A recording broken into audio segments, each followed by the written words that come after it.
Welcome to the Great Detectives of Old Time Radio. From Boise, Idaho, this is your host, Adam Graham. If you have a comment, email it to me, box13@greatdetectives.net. Give us a call, 208-991-4783, and become one of our friends over on Facebook, facebook.com/Radio Detectives. I do want to encourage you to pick up a copy of my new Kindle ebook, All I Needed to Know I Learned from Columbo. We examine 7 great detectives, including Nero Wolfe, Columbo, Sherlock Holmes, and Adrian Monk. Take a little bit of a look at their history, and then take a look at some life lessons based on their adventures. It's available for $1.99 at Amazon.com, and you can also borrow it out if you're an Amazon Prime member. That's All I Needed to Know I Learned from Columbo. But now let's get into today's episode. This one comes from August 29th of 1950, The Movie Company. Hello, Yukon 28209. Yes, this is Candy Matson.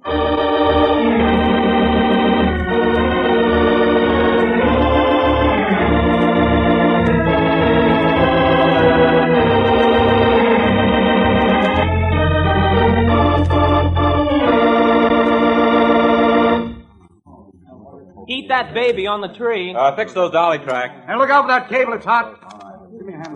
Mallard, what in the name of the San Francisco Police Department are you doing up here on Telegraph Hill? Working, Candy, in the name of the San Francisco Police Department. Here, with these people who are making the movie? Yeah, how about that? Me, a lieutenant in homicide, and I'm assigned to riding herd on these Hollywood characters. Oh, it's better than murder. I'll take murder any day.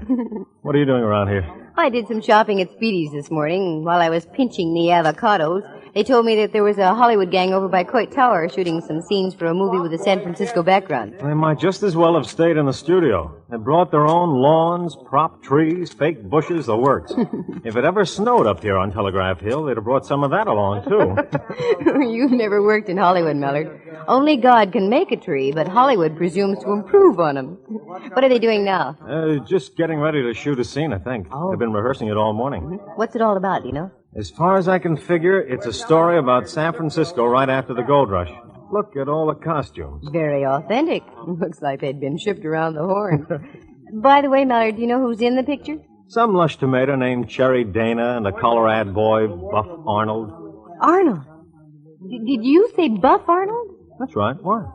Oh, forgive me, Mallard, dear. I knew Buff Arnold when he didn't have a place to house in. He professed to carry a very warm torch for me. Aha. So that's why you so casually dropped by. Oh. An old flame, huh? Don't be ridiculous. I didn't even know the guy was here, let alone still in pictures. A likely story. All right, quiet, please. Let's have quiet. Quiet. This is a take. All set, Mr. Dix. We're ready. Good.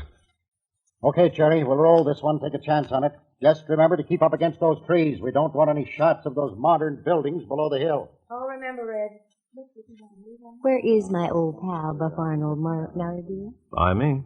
Judging by what's been going on, he's not in this particular scene. All right, stand by. Roll 'em. Scene 47, take 10.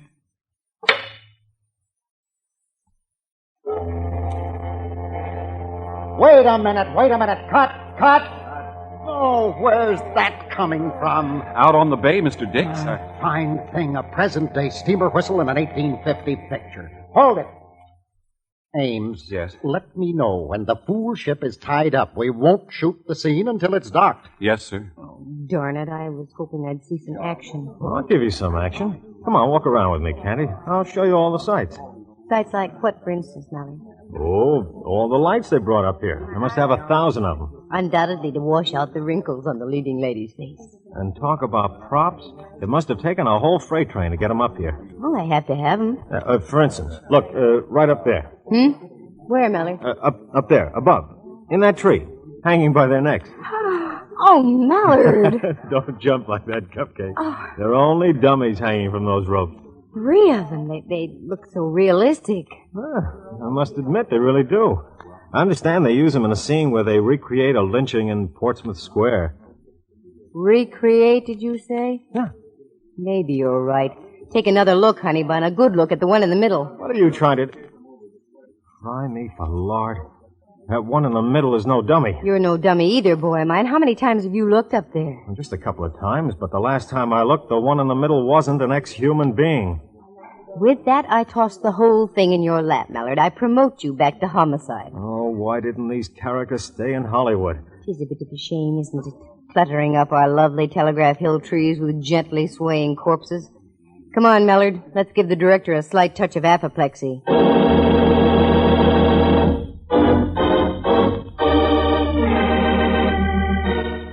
The National Broadcasting Company presents Candy Matson, Yukon 28209.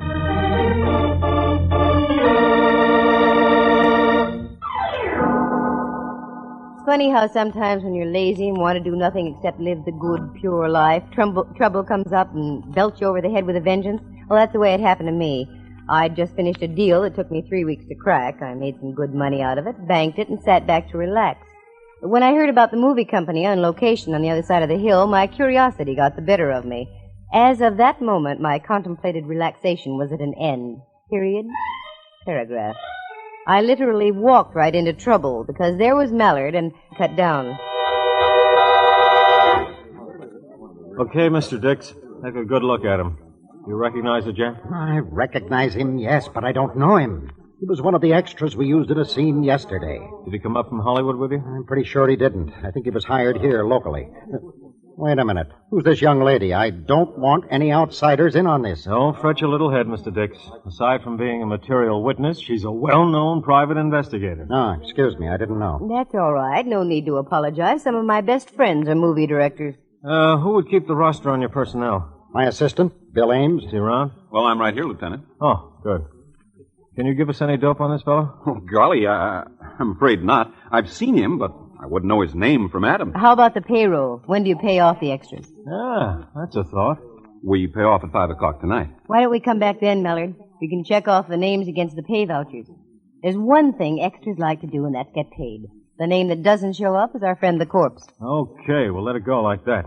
What do you pay off? Room 873, Montfair Hotel. Make sure everybody's there, unless they want a little trouble thrown at them. I'm sorry, Mr. Dix. You can go on with your shooting now. No more today. It's too unnerving. Ames, knock it off. Call will be for 8 o'clock tomorrow morning, sharp. Right, Chief. Break it up, everybody. 8 o'clock tomorrow morning, in costumes. And that means 8 o'clock, understand? Morning. You mind waiting here for a moment, Candy? I want to put in a call to the coroner's office for a wagon. Sure, that's all right. Go ahead. Good. It'll only be a few minutes. Mr. Dix, pardon me. Yes? Can you tell me where Buff Arnold is staying? What do you want with Buff Arnold, young lady? I used to know him when he was playing bit parts in Hollywood. Oh. Did you, work in Hollywood? I did a little time down there, sitting around in agents' offices. You know, you're a sharp little cookie. Say, all of a sudden I've got an idea. I'll bet. No. On the level, believe me. I have a small part coming up that'd fit you to a T. Good-looking gal, wise, supposed to work in her father's store selling supplies to the miners. Can you, act at all? I used to shoot a fairly sharp mess of dialogue. Do you live close by? Right over there, 1 block. Penthouse on the top. All the better. As soon as your policeman friend removes the deceased there, why don't we go over to your place and look at the script? You know something? I've got an idea that's the idea you had the idea about. Okay, I'll look at the script. But for your information, Mr. Dix, I'm interested only in playing a part in your picture. Mallard came back, and I told him what had developed with Dix.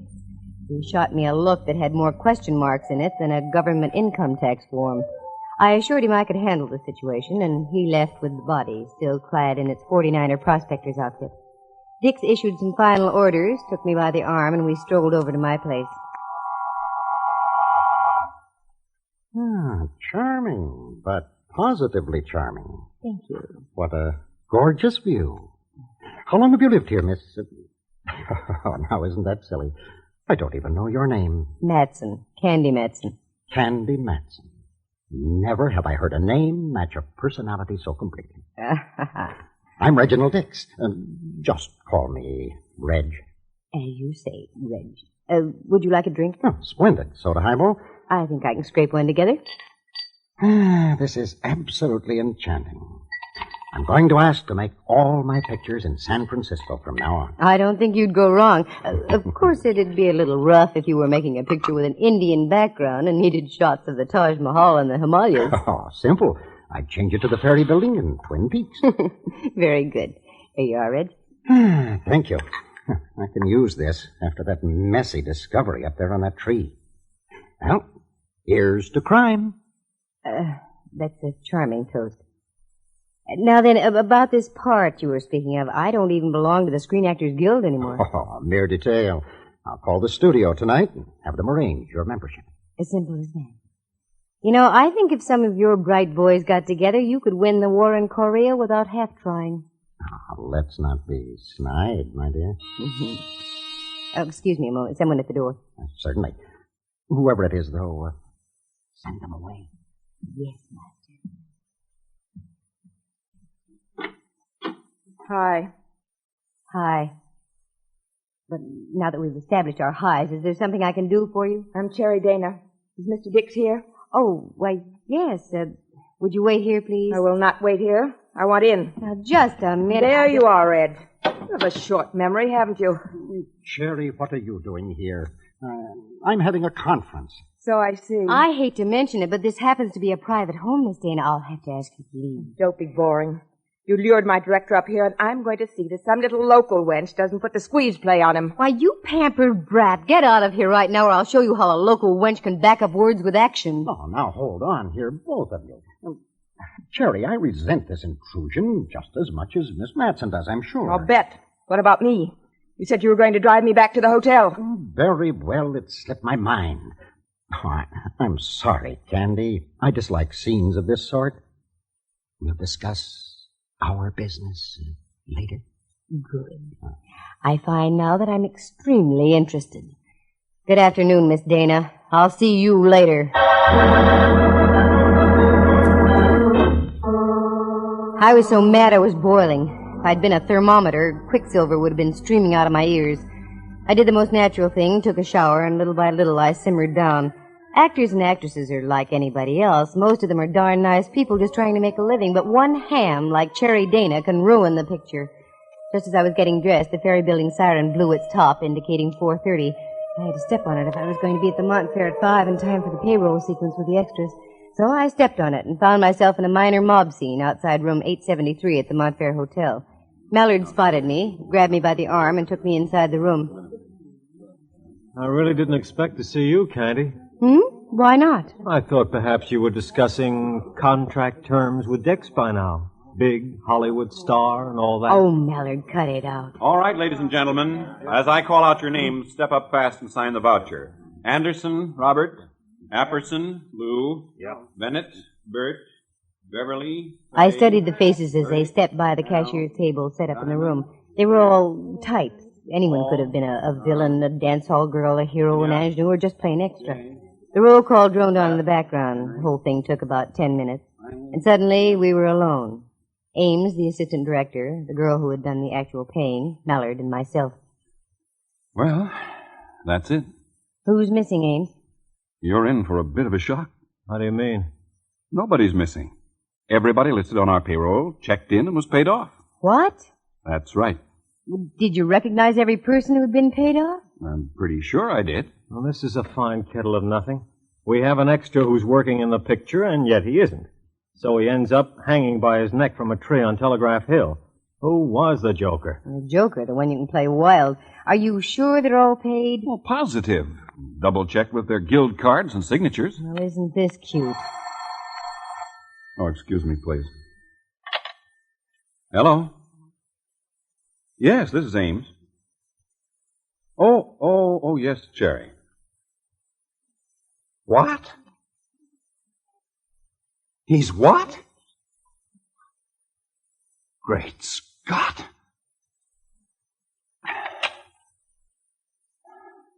What's the matter, Ames? What is it? You're white as a sheet. Dix. He's just been found shot to death in his room.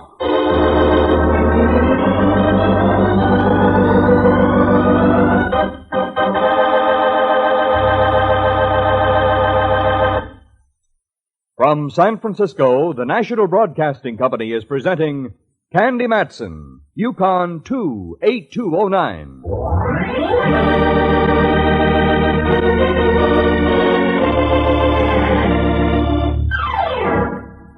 Reginald Dix, well-known Hollywood director, shot dead in his hotel room.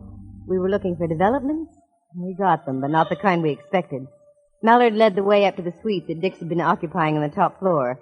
There was a mob around the door, and my boy Mallard soon dispersed them and instituted some semblance of order. Dix was sprawled out on the balcony overlooking the bay, and an ever-widening pool of blood showed that he'd been hit in the chest. Cherry Dana was pacing the room, smoking a cigarette. Ames stood in the middle with his jaw flapping. And who should be in the room, too, but my old pal from my days in Hollywood, Buff Arnold. Candy Matson. What a place for a reunion. Yes, isn't it? How are you, Buff? Ill. Terribly ill. If I have to step into the other room, I hope you'll understand. Reg was a great friend of mine. Sure, let's go in the bedroom. You look sort of green. Besides, I have a few questions I'd like to ask you, Buff. It's a deal. Anything to get out of here. Let's go. Wait a minute, Candy. Who is this guy? Buff Arnold, Mallard, the fellow I was speaking about. Where were you going? In there, he doesn't feel too good. The closest he's ever been to blood is a bottle of ketchup and color. Okay. Don't let him out of your sight. I have a flock of questions and need a flock of answers. As you say, Mallard. And don't get carried away yourself. This the bedroom? Yeah.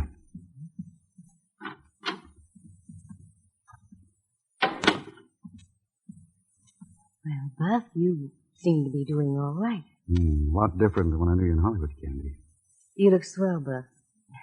Too darn swell. What do you mean? You bring back too many memories. You look mighty good yourself, Candy. You're no longer a plump little kid just out of high school. You're downright pretty, gal. In the good old days, I'd have jumped through hoops to hear you say that. Got any hoops handy? I'll say it again. No soap. Maybe we could revive some of those memories, Candy. Not a chance, Buff boy. Things have changed. Hollywood and everyone in it, including you, are a part of a dim, sad past.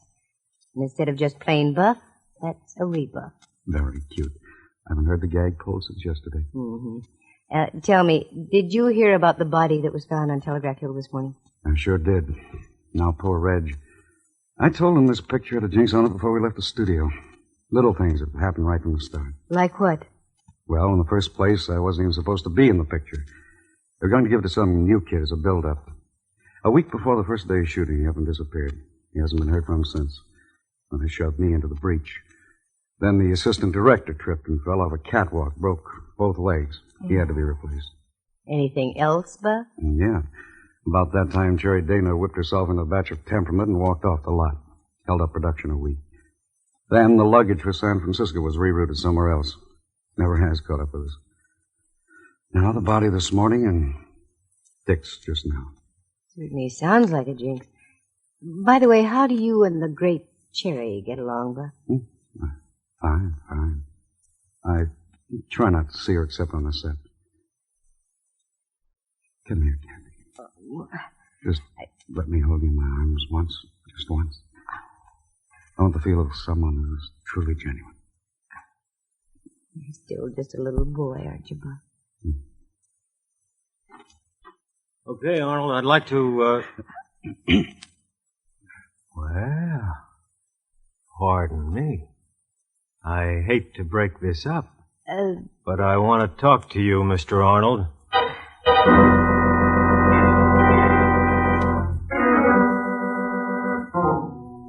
That was a fine time Mallard picked to walk in. And then I got to thinking, maybe it was a fine time. He was due to have a little fire set under him. As I walked out into the other room, the boys in blue had arrived, and they were swarming all over the place. Ames was no longer present, neither was Cherry Dana. I wasn't going to give Mallard the satisfaction of an explanation, so I eased out the door and went down to the lobby. I asked where Ames was staying and went back up to his room, 672. A knock on the door produced results. Just a moment. Oh, Miss Matson. Something you wanted? Yes, may I come in? Why, yes. I was just lying down. This thing about Reg has knocked me for a complete loop. It seems to be quite a shock to everybody. You've been with Reginald Dix for a long time, haven't you, Ames? Well, off and on, yes. A good number of years. How about La Dana? Cherry? Well, I've known her extremely well, even before she became a top-flight star.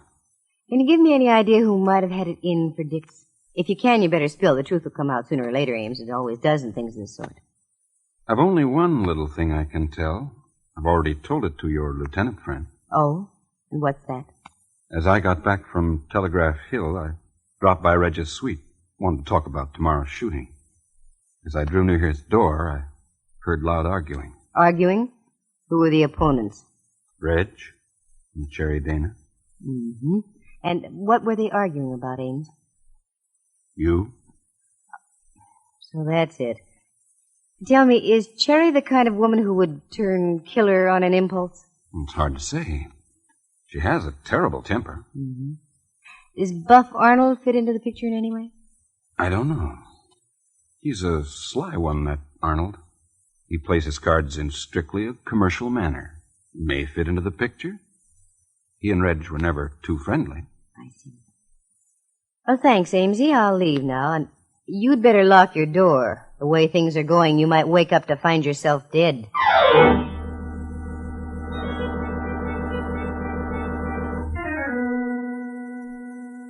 I went up to Cherry Dana's suite, but I drew a blank there, no answer. So I went back to the scene of the murder, Dix's rooms on the top floor. Mallard was just leaving. He shot me a look that would have knocked out a North Korean tank at 1,000 yards and started to brush on by me, but I would have none of it. Now, just a moment, Boy Blue. Come on back to that over 21 level. Just because Buff had his arms around me is no sign we were playing a scene from Romeo and Juliet. I don't think I've seen that close a grip even in professional wrestling. Oh, cut it out. What'd you turn up in there? Anything at all? No, not a thing. Can't even find the murder weapon. Got any ideas? Lots of them. We've already taken Miss Dana into custody. I had a hunch it was leading in that direction. Incidentally, did you ever hear of a Christopher Seema? He's been a bookie around town here for several years. Christopher Seema? No, can't say I have. Why? He was the boy who was hanging from the tree. According to our files, he dabbled in everything from gambling to blackmail. Seema. Seema, that name rings bells somehow, Mallard. One other thing. This isn't personal, you understand? Yeah. But stay away from Buff Arnold. We've got our eye on him, too.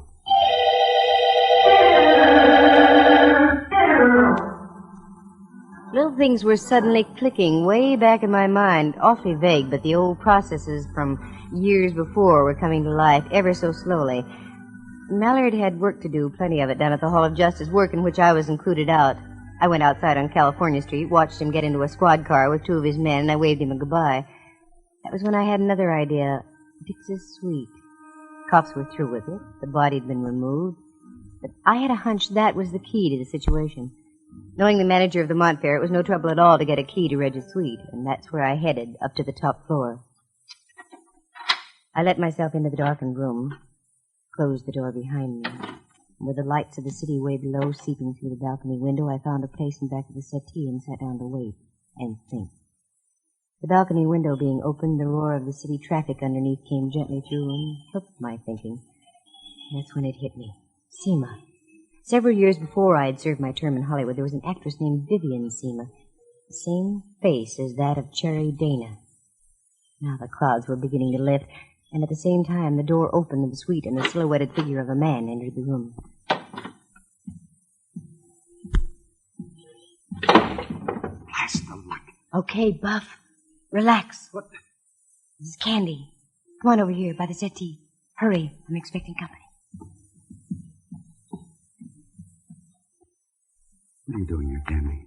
You've got the wrong page of the script. That's my line. What are you doing here, Buff? Honestly, you've got to believe me. I left my lighter here this afternoon. I was afraid the police would find it. Naturally, I can't afford any bad publicity. It ruined my career. I believe you, Buff. You always were fond of that career, weren't you? Don't answer, just keep quiet. What's up? A guy named Seema, if I'm right.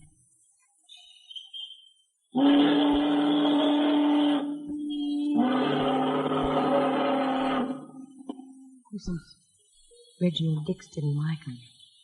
Wait a minute. I think I hear someone coming along the hall.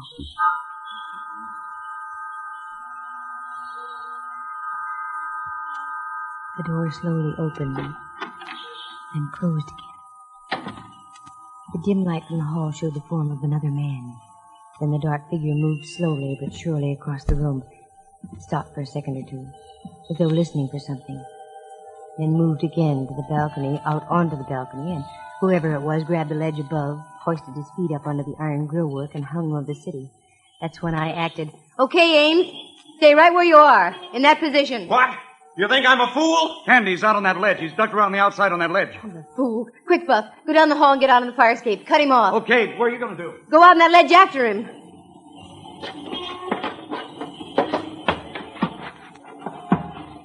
You better come back, Ames. You're cut off at both ends. Oh, no, I'm not. Not with this gun I've got. That's the same gun you killed Dix with, isn't it?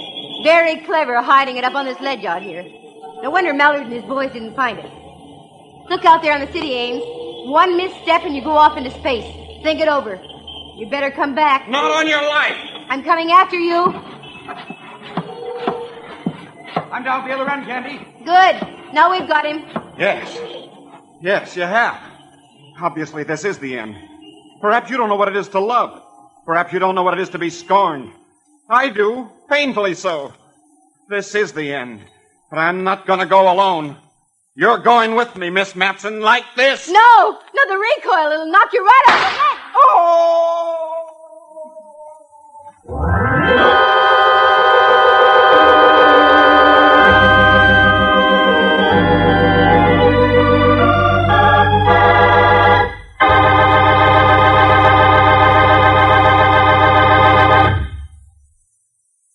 So it was just a matter of jealousy. Is that right, Candy? That's right, Mallard, dear. The same thing you developed when you walked in on Buff Arnold and me. Okay, so I was burned up. Tell me more. It was the name Seema that did it, Mallard. Do you know what that is? All right, I'll play quizzies with you. What's the name Seema? Seema is Ames, spelled backwards. Uh-oh. You see, that was Ames's real name. At one time, he had married Cherry Dana under the name of Seema. When she began to be big in pictures, she divorced him, but he carried the eternal torch. Silly, she wasn't worth it. Of course not. Because she collected men. Reginald Dix, not because she loved him, but because she was fading in pictures, and because Dix was the only one who could keep her in front of the public. Logical. But what about the Seema hung up in the tree on Telegraph Hill? Uh-huh. There we have the plot. The Seema up in the tree was Ames's brother, a ne'er-do-well. The night that Ames arrived in town here, he looked up his brother, got a bit tight, and told him what he'd done. Caused the original leading man to disappear, shoved the original assistant director off a platform, breaking his legs. In general, did everything he could to sabotage the picture. Then he pulled the strings to get himself named as assistant director so he could be near Cherry. Love and jealousy. Mallard, I'll get to that in time. Cherry had vaguely promised that she'd remarry Ames. When he saw his own brother was going to blackmail him, he went crazy. That's when he strung him up with the dummies in the trees. From there, it was just a step to knock off Reginald Dix and have a clear track for himself. I'll go back to what I said to begin with. Why did these characters from Hollywood have to come up here to San Francisco and louse up our scenery, as well as our police department? Oh, to heck with your police department. That's the last time I'm going to climb around a ledge hundreds of feet in the air. Not so strange. Buff Arnold was out on that ledge, too, wasn't he? Oh, Mallard, sometimes you make me so... That reminds me, I have a date tomorrow night. Sure, with Buff Arnold. No, that's tomorrow morning. I'm driving him down to the railroad station. Date for tomorrow night? With you, Mallard, dear. We're going to see a Roy Acuff movie. Oh, Candy. Roy Acuff. Monarch of all the cowboys. Yeah, monarch of all the cowboys. I'll see him with you. And if that isn't love, I don't know what is.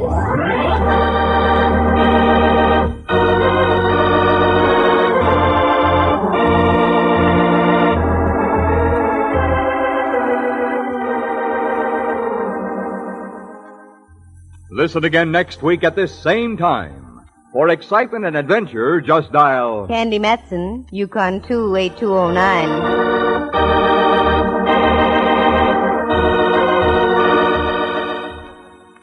Heard tonight were Hal Burdick as Reginald Dix, John Grover as Ames, the assistant director, Mary Milford as Cherry Dana, Kurt Martell as Buff Arnold, and included in the cast was Ken Langley. Henry Leff plays the part of Lieutenant Ray Mallard.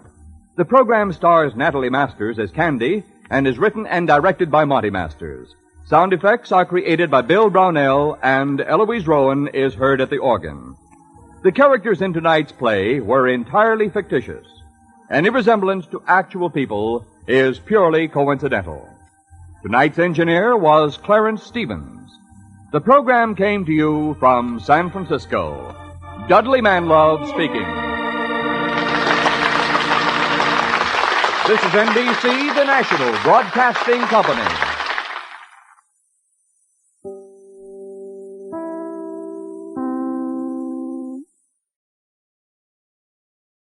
Welcome back. Well, Candy Matson, I kind of like that whole idea of lighting a fire under Mallard. Maybe what Claire Brooks would need to consider in her never-ending quest for George Valentine. I also liked how they worked in that clever but subtle pun.